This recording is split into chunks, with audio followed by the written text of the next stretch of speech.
Belum cukup aset properti keluarga digelapkan ART sendiri, Nirina Zubir kembali ngelus dada saat sang suami idap liver.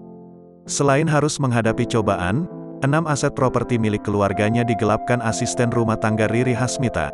Nirina Zubir juga harus menghadapi ujian lainnya. Kini sang suami, Ernest, sedang sakit. Di tengah cobaan bertubi itu, sebagai ibu rumah tangga, Nirina Zubir juga harus tetap bisa mencurahkan kasih sayangnya kepada anak-anaknya.